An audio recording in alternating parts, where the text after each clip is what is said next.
Yeah. Okay. Yeah. Okay.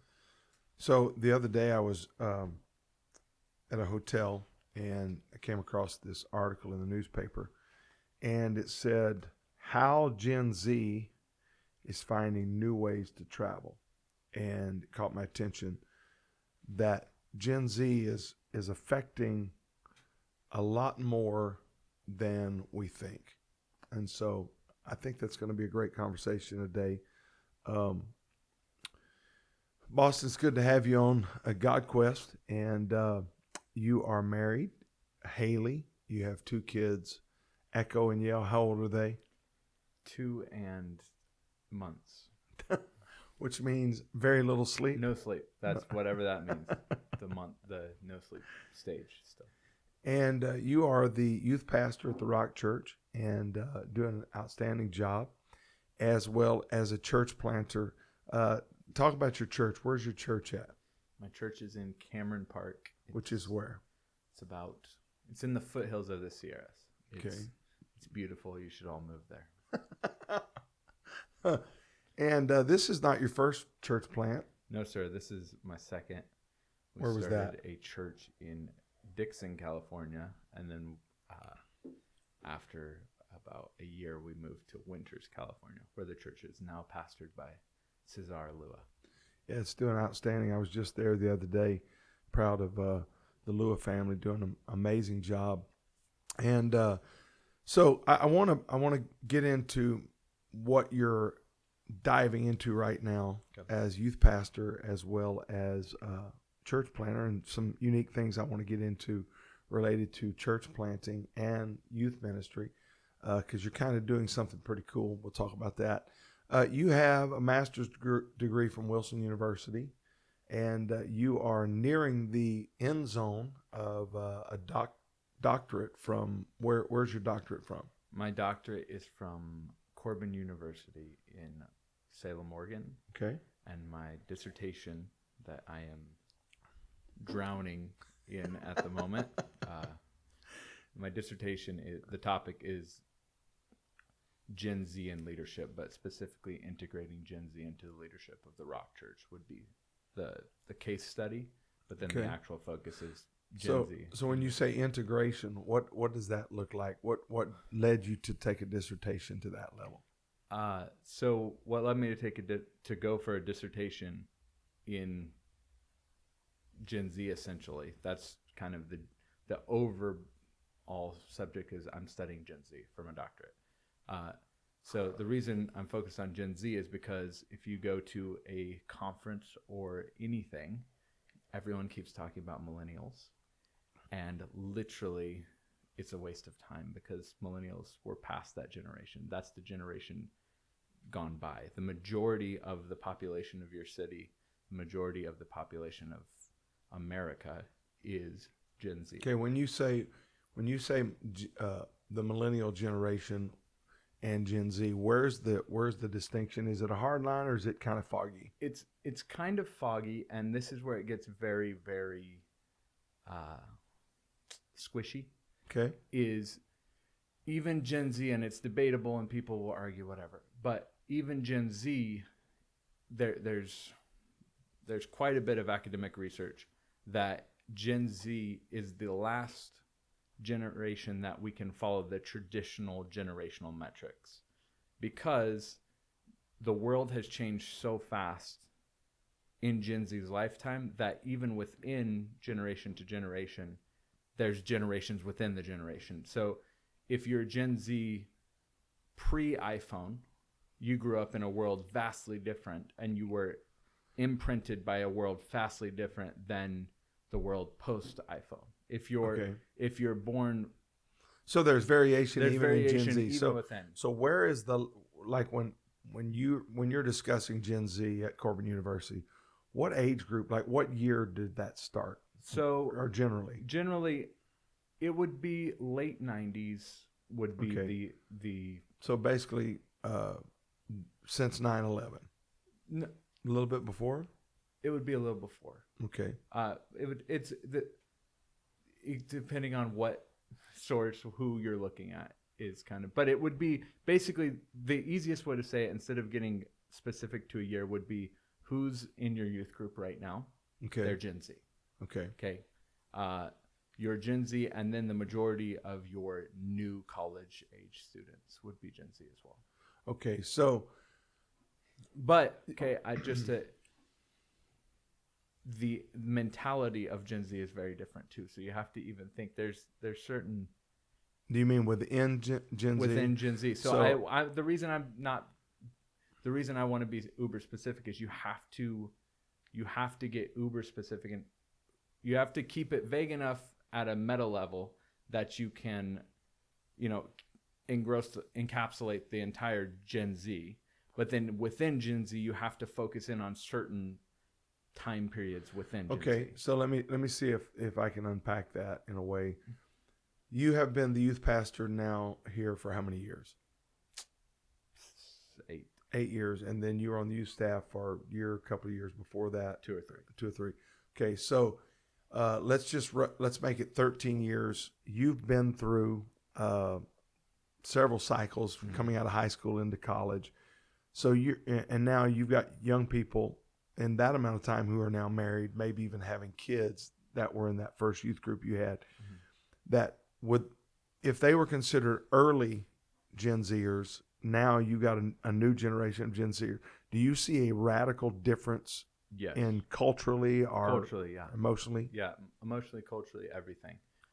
So it's really, you can see why it's a very interesting topic, and you can go as deep as you want, and there's a lot of research. So you said something, the majority of your city, that was just a blanket statement. So was that just an overgeneralization, or is that a pretty accurate thing? No, that's actually statistically the majority of America is Gen Z. Really? Yeah. So every other generation, the majority of, which is interesting because they're saying that now we have more old people than we have ever had, which we're seeing exponential growth in society. But that's pretty amazing that the majority of people in our communities are in the Gen Z category. Now, we hear a lot about, seems easy to pick on Gen Z. And there's a lot of talk, a lot of jokes, a lot of challenges there. And which is interesting to me, because when I hear these negative statements about Gen Z, I'm kind of the guy, like, if there's a guy sticking at the circus, sticking his head in the lion's mouth, I'm wondering, like, who was the guy that thought of that? Like, so I'm trying to get the backstory on stuff, and I'm thinking if Gen Z has all of these issues, they got these issues from somewhere. So really, if there's a blame, it's easy to blame Gen Z, but the previous generation is what created Gen Z. Yeah. So what are you seeing? Talk about the challenges or obstacles, maybe is a better. What are the things at youth ministry that there's a lot of negativity out there? What are some of those things? So just simple rates is the majority of I'm just going to throw out a boatload of negatives. Okay. The majority of Gen Z, I would say, I think it's just boys and girls, I think it's 78% or something, are addicted to pornography. Okay. The average age of exposure is like before 10. Most don't get driver's license. Most don't, just go down the list of things that we think of as millennials and boomers and that we think of as normal. They are not going about that path. There's all these, they're more iPhone obsessed. They have. Okay, so let me interrupt. So they're not getting licensed. Is that because there's not a need to travel, or well, I mean, they've also got Uber now. Yeah, so I'm throwing out all my negatives, and then I can go back and show you why I don't actually think they're negatives. Okay. Especially for the church, maybe for society as a whole, but this isn't about society as a whole. This is about GodQuest and the things of God. So the society as a whole thing is not, the negatives are actually positives for us. Okay. The culturally, the weakening, the softening, the lessening of men, if you look, every major television show, everything is downgrading men, is making men out to be stupid, is making men out to be weak. And they've grown up in They've grown up in that. Okay, so these are all kinds of negatives. And you could go, I don't like to talk about the negatives because there's a million, and that's all you hear about is how bad our society is, how bad our culture is, how bad Gen Z, all these kids today, blah, blah, blah, blah, blah. Yeah, and it's true. And someone else, there's plenty of other people talking about that, so they can do that job for me. But to me, those societal negatives are not actually negatives. Okay. Is just pick one of the negatives. Okay, so let's start with the first one. You said pornography, a large amount addicted to pornography. Pornography is there's not a lot of positives with the pornography right. one. Okay, so that one is a huge negative. That being said, but it's not the first generation that struggled with that's where it's not the first generation to struggle with it. It's not the first. They're the most exposed. Okay, but there's also growing. Part of the deal is we love to, all the older generations, millennials, everybody like to hate on Gen Z, but the church didn't really have a huge, I don't remember even as a millennial, it wasn't until my older teenage years that people started, talking about getting over pornography and breaking addiction and struggling and that kind of stuff. Well, these kind of kept something that was kept in the shadows. Kids that kept these things in the shadow in my generation, and their life spun out of control because they had this secret sin that nobody knew about. Well, now the church is we've kind of it's a new thing, so we've understood how to deal with it, how to cope with it, and there's an awareness that this is a real problem, real struggle. So maybe we're able to talk about it more and maybe help more and help work and help. So let me pick one, and you can unpack this. So this article is called TikTok Takeover, How Gen Z is Finding New Ways to Travel. And it just caught my attention. And in the article, it said something about my generation, the generations prior, their idea of going on a vacation will be go to the beach resort, all-inclusive, go to the 5 restaurants at the resort, do the deal on the beach. And it's all-inclusive, and you go to this cloistered microcosm of dreams. But Gen Z in the article says they don't want to be in the resort on the beach with all the tourists. They want to be up in the mountains or in the desert, in the village, experiencing culture. Would you agree with that statement? Yes, I would agree. And I would also say is that your generation's version of paradise is is their generation's version of a nightmare. Is the idea of going halfway around the world to go experience where I live, just with more palm trees and more sand, is literally the worst thing I could imagine. So that's in the thinking. Yeah, well, so this is the idea: is you guys didn't grow up watching and being able to constantly connect with the outside world. Okay. You're a missionary's grandson, you're connected to major organizations growing up, is you probably have a bigger world view than anyone, than the average person. But growing up, how you did not constantly interact with and talk to people in Europe and South America and Central America and Asia and stuff. You didn't have, or if we found out about it, we had to go get an encyclopedia. No, I'm saying on a friend group.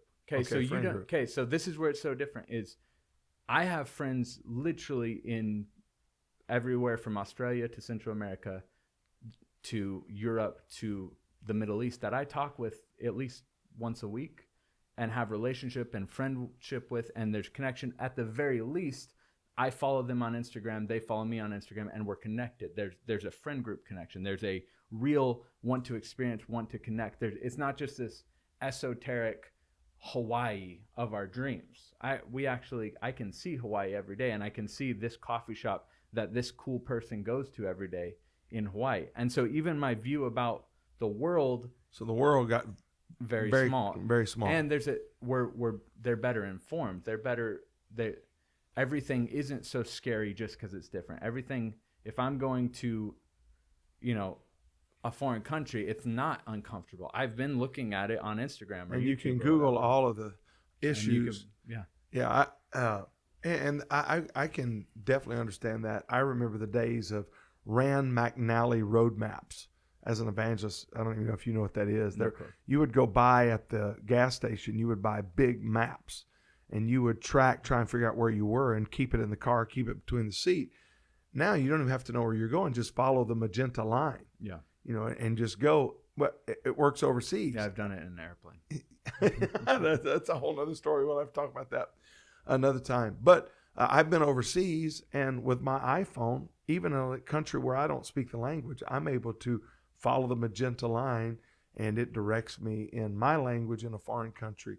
So their world is a lot different than mine. Yeah. And so think about if you've learned that, their default is that.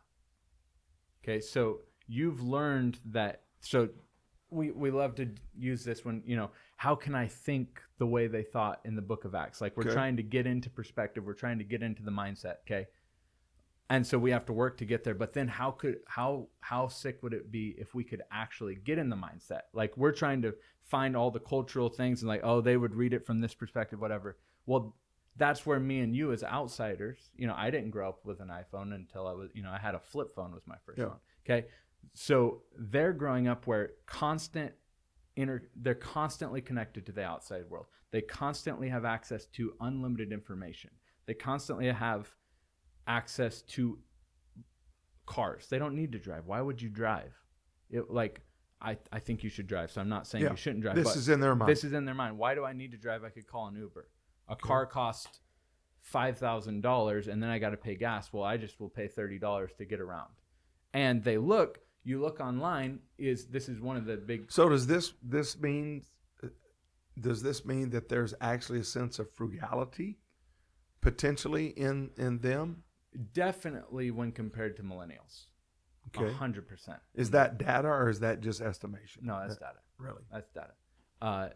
Okay, so positives just from a data standpoint, much less.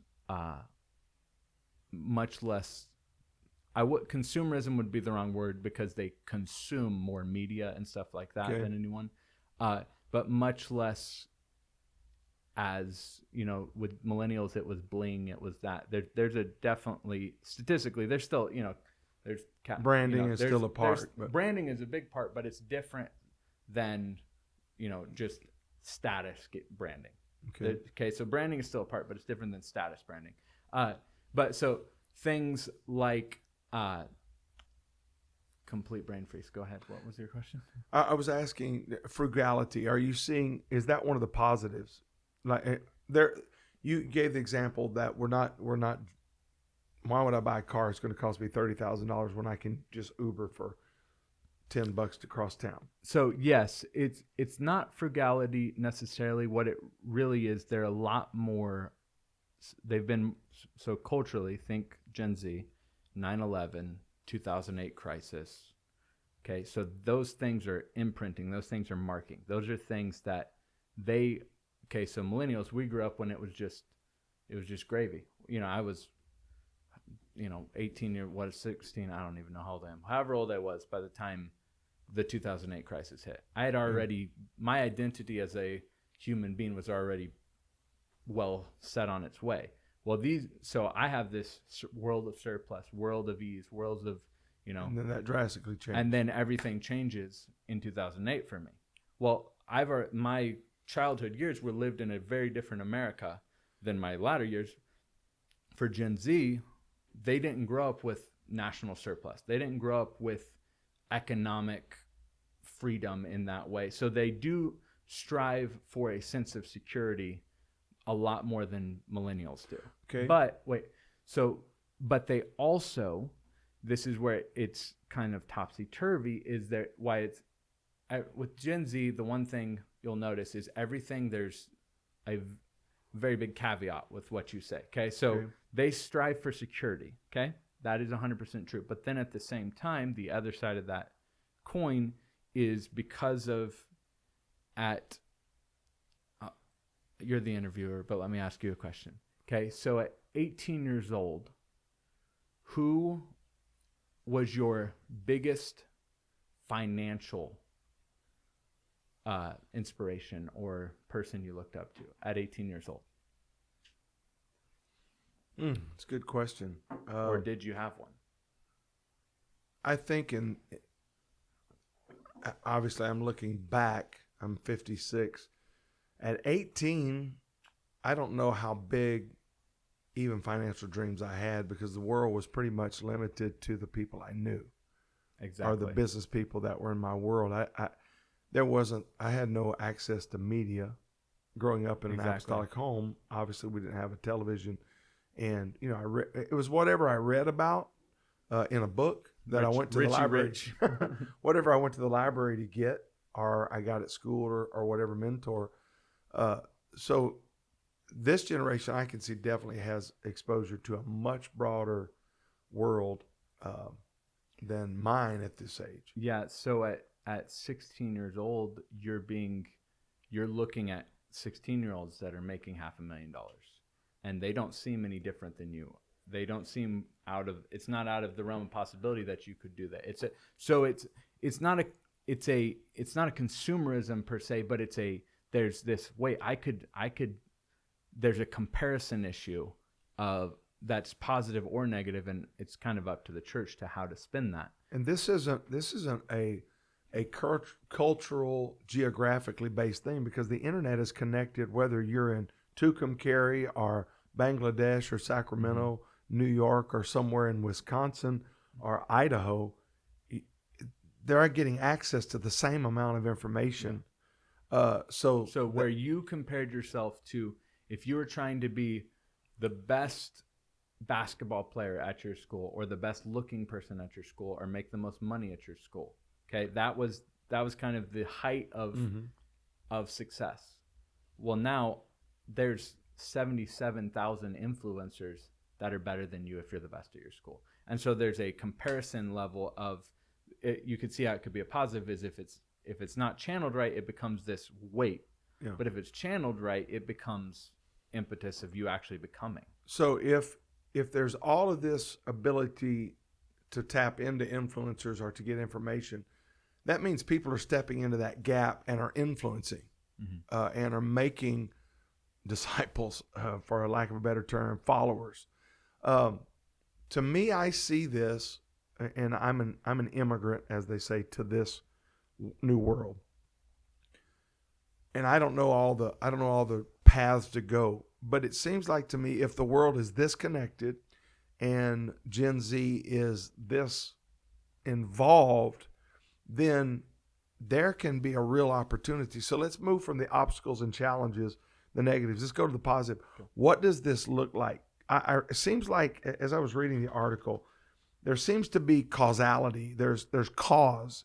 They're looking for a purpose. And I think we all are innately, but they're very dissatisfied. If they're going to get involved, it's like they don't get involved in a lot, but when they do, they're all in. Yeah, they're very movement, they're very purpose based. It's very different than millennials. Millennials were self purpose based. Okay. My favorite little quip about it is our moms told us we could be anything we wanted to be, so we grew up and became women. And the rest of us live in vans and think it's cool. So that was kind of follow your dreams, woo, woo, hippy dippy, okay. So that was kind of the millennial mindset. Well, the Gen Z sees how stupid that idea was. Yeah. The whole follow your dreams and become nothing thing. So do you think the loss of identity of this generation is coming out of all of that previous? How do we get where we are in society right now? So, well, in 1842 in Western Ukraine, no. That sounds like the Putin interview. So just don't go back that far. No, so there's definitely a Gen Z rejects kind of the ideals of millennials because they see the negative. But heavily influenced by it. Yes, heavily influenced, but see the negative. But to me, that's a positive. Okay. Because the things that my generation was awful at, I don't want Gen Z emulating, and they're not. Those are the things that they pushed away the most. This might be surprising to people, but Gen Z, there is actually a very strong push towards actually, the data will reveal this, and your experience will reveal this. There is a push towards purpose, very strong push towards. So is this why? And I think I may have mentioned this on a podcast previously. The youth group, under your leadership, we've had exponential growth in the youth group. But let me just throw this out there. The whole COVID deal was a nightmare. We're pastoring in California, all of that. But what was incredible is the youth group thrived. The youth group grew through this process. And I'm looking at young people that became stronger in their faith, that were already connected. It was like it wasn't even a bobble for them. And I'm not belittling it. I don't mean it that way. But it didn't seem to faze them the same way it did the older generation. No, because they are connected, and their network. It's so hard for us to get our brains there. Is they're connected. They have a world. They have identity. They have connection points. Now the scary thing of that is they're so good at that. It's easy to be manipulated again in the future with that. I see the negative, but from a church standpoint, they came out of COVID. The youth group that I'm working with, that you're leading, and I've talked to a number of other pastors. They're the ones that got it seem to get it. Yeah, because they've been through. Okay, so this is the whole. This is, we'll get all the way into it. Is that they've been through more stuff at 16 years old or 18 years old than my generation went through until we were in our 30s.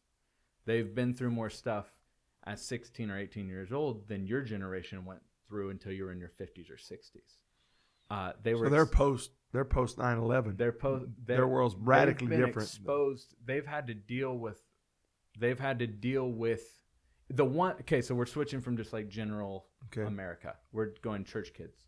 Okay, the church kids we have. So if you wonder why American boys and girls are so fragile, it's everything we just talked about, and then it's the fact that they've been battered for the last, their entire lives have just been one thing after another. Yeah. Okay.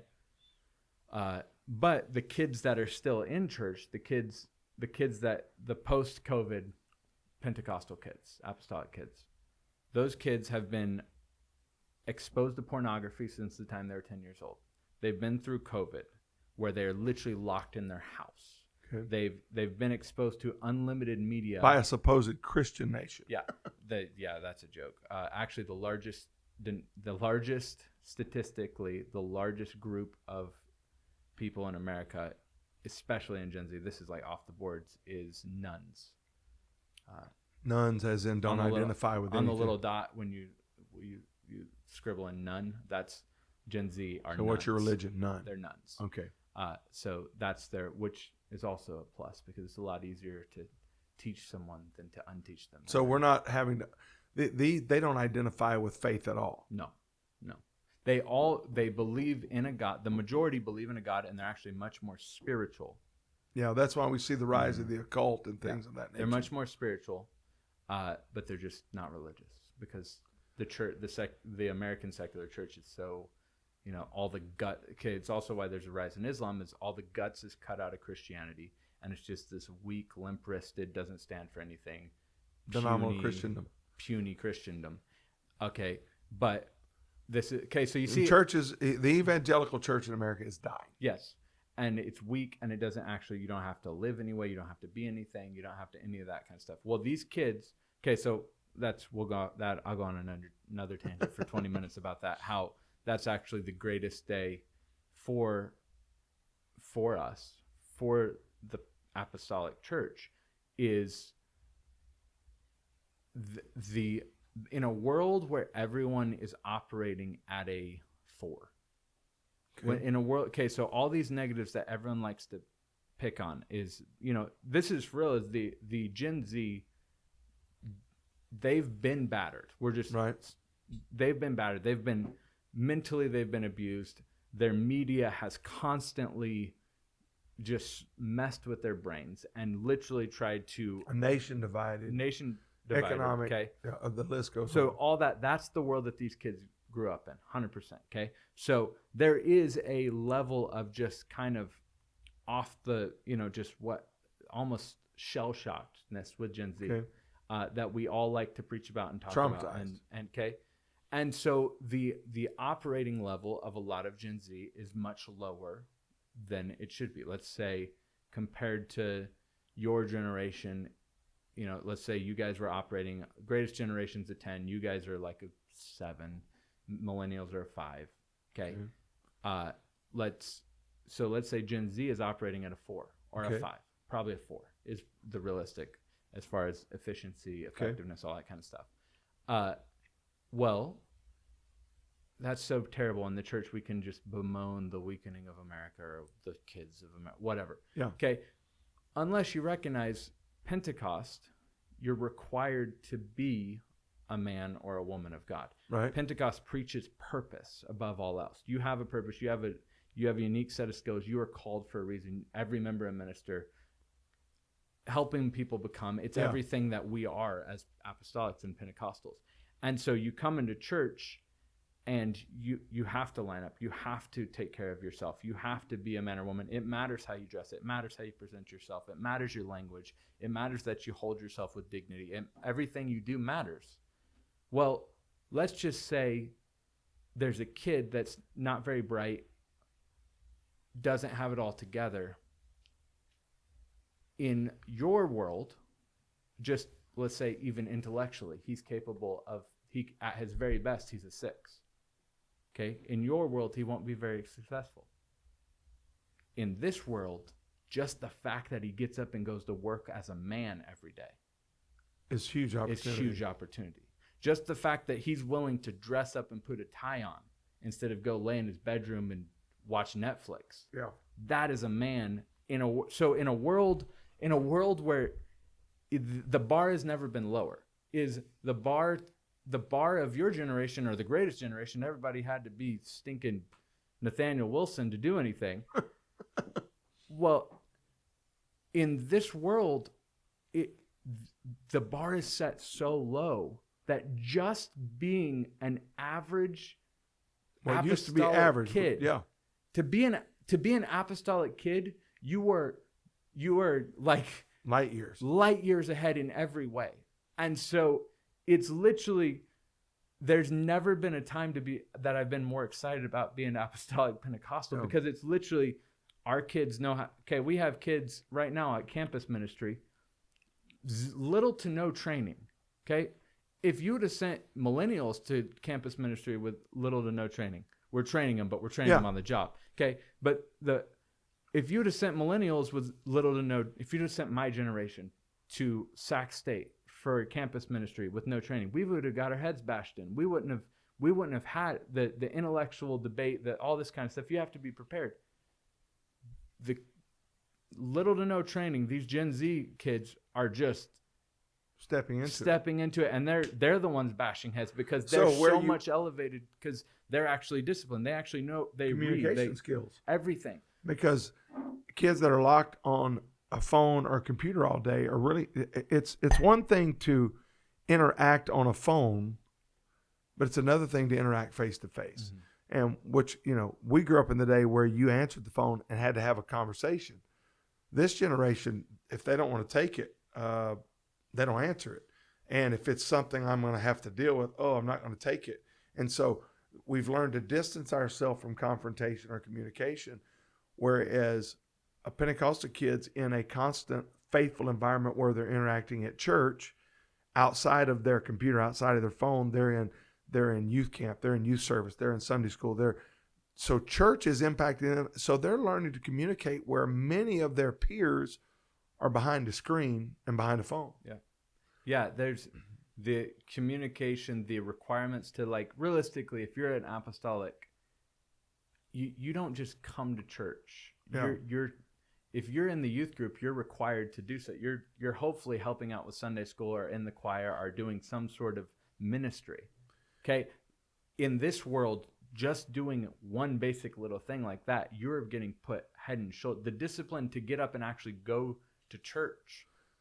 So you're you're recognizing that what these young people are looking for is cause, is purpose.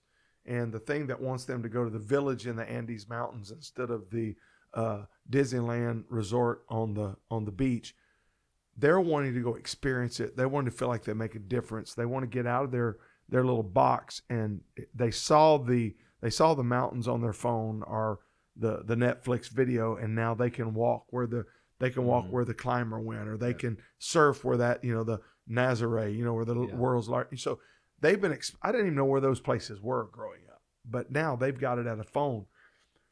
You're leveraging this something, whatever that is, looking for purpose, looking to be involved. You're not diminishing like with less church. The success I'm seeing is you're pushing young people into ministry to do more. So how are you integrating in our church? You're starting the branch work in the Sierras.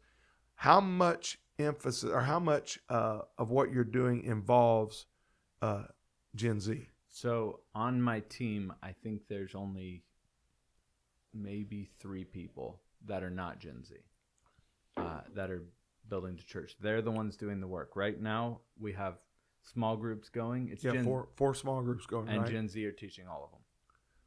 So you're trusting Gen Z already. Yeah. And they're growing as they're working in the field. Because it's not even a trust thing. This will be maybe this is not something I should say, but it's not a trust thing. It's a Gen Z knows more than the rest of us. They have constant access to any information, constant access to if there's a question they don't know, they can figure out how to get the answer. They can get knowledge. It's not just because I'm trying to fill this Gen Z quota. I actually think they're the best people for the job.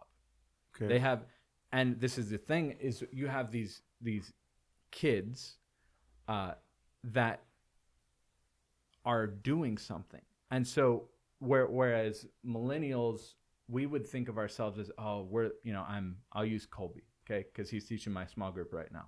My biggest small group, Colby teaches it. Okay, a millennial, my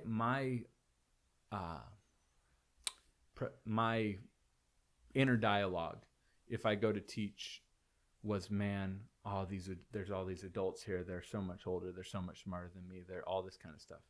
Colby doesn't think that, because Colby grew up when you could be 18 years old and have a multi-million-dollar business that you started from scratch with yourself with none of your daddy's money.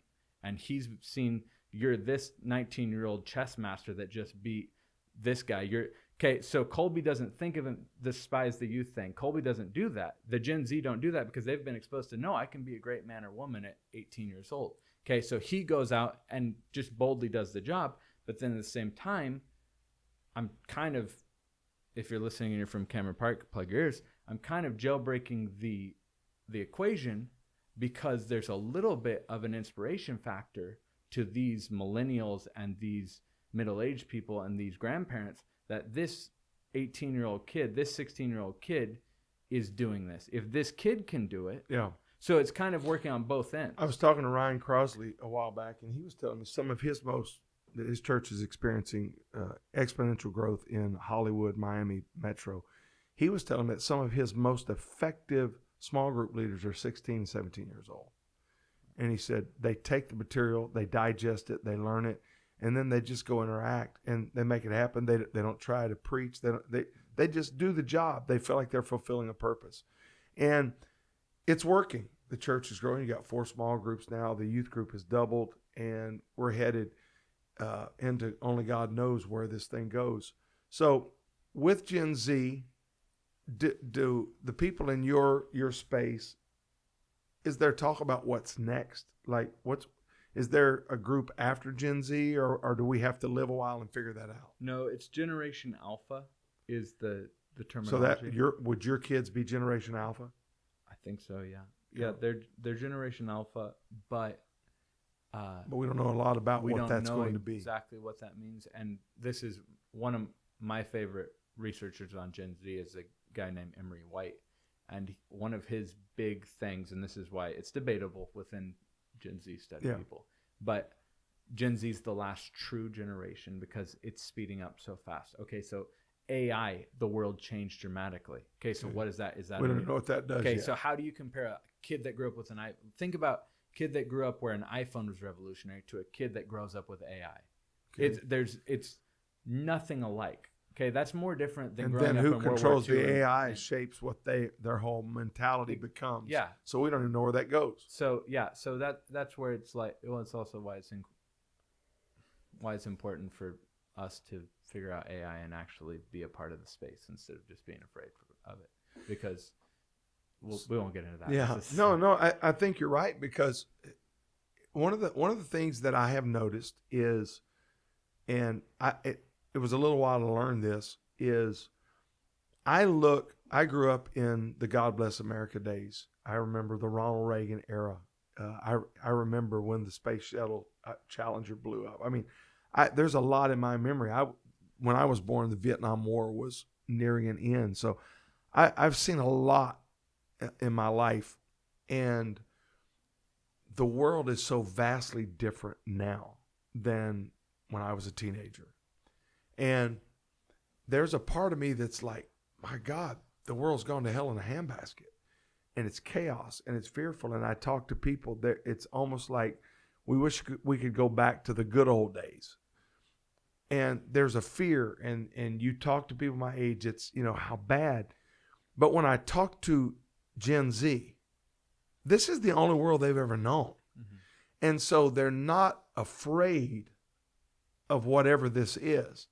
The world is radically different. If you're 60 years old, the world's radically different, and only God knows what it's going to become. And that's real. Evil seducers shall wax worse and worse.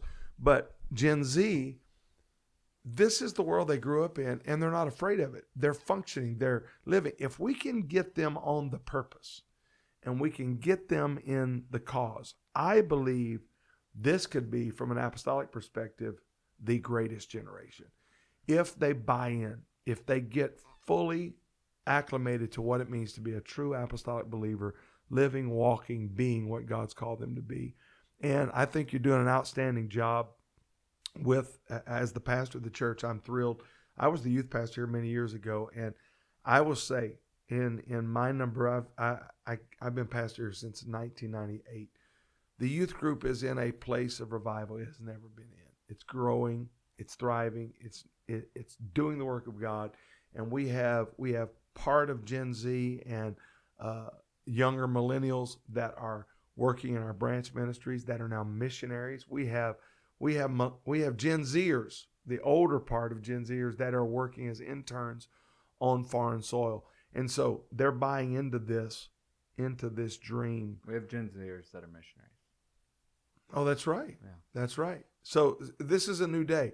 So I really believe that this podcast today could make a difference for somebody. And I would encourage pastors, youth pastors. I asked an elder, probably in his early 70s, maybe his late 60s, and I asked him, I said, if you could do anything over, what would you do different? And he said, I would use people more often than I did, sooner, and not wait for them to become perfected. And I've thought about that a lot of times, and I'm looking at Gen Z. They haven't figured life out yet. They've got a lot of growing up to do. They've got a lot of challenges, but I'm watching them right now in this world. I'm watching right here in this city and in our missions efforts. I'm watching them be already highly effective, doing things for God that previous generations, and there's exceptions. I don't want to cross swords with people that are wanting to fight, but I'm looking at young people stepping up, and there's new opportunities that people have never had before. I did a podcast out of the boat with some guys last week, and they've got a big following from all over the world, and we were talking about it is divine opportunity. I mean, where else could three guys sit down at a table in a suburb and touch the world in just a matter of moments? Like literally thousands and thousands of people. No Limits, one night, one of the songs we sang went online, and somebody told me it's 89,000 views. Well, my God, where would that have ever happened? Where would you ever get to sing to 89,000 people? Well, that's just common now. Also, can I just interject? There's also a pretty interesting dynamic for these guys and girls is, okay, so I grew up in a pastor's home. You grew up in a pastor's home. Okay. So there's conversations that I was privy to about ministry, about growth, about missions, about preaching, about all that I got to hear you and Douglas Walker and you and Nathaniel Urshan and you and, okay, I got to hear those stories and hear those conversations firsthand. Well, for all generations previous, it was only me as a preacher's kid. It was only the preacher's kids that got to hear those. Didn't have exposure to that. Okay. Well, now through the advent of podcasts, you now get to be if I'm just some random kid from Cameron Park, I can now sit down and listen to an intimate conversation between Myles Young and whoever, but Luke St. Clair. I can listen to multiple, pick your favorite preacher. If they have a podcast, I can sit down and listen to a conversation. I can be in the room with them, where before unless you were just born into the right family, you couldn't hear these conversations. Whereas now, just there's an avenue to actually be able to hear these conversations. I can sit down and listen to Douglas Walker talk about books. Okay, they're random kids, even if they're from a good church, don't get that, because when he's here, he doesn't have time to talk to every kid in the Rock Church about books, but I can go listen to him talk for 2 hours about some book that I'm not smart enough to read, and he can unravel, and it's just, okay, so what does that do? That puts a responsibility on us leaders to provide insights, because their young people have an opportunity, and many of them are going to the Jordan Petersons, the Joe Rogans, the list goes on, where we need to be in the space providing alternatives that help push the kingdom. We're not doing this for likes. We're not doing this for a following to have a following. We're trying to influence the world for good with the gospel of Jesus Christ. Get to talking. Young people want this. They need this. And the world's looking for answers. And man, let's make a difference. Appreciate you coming on, man. Yes, sir.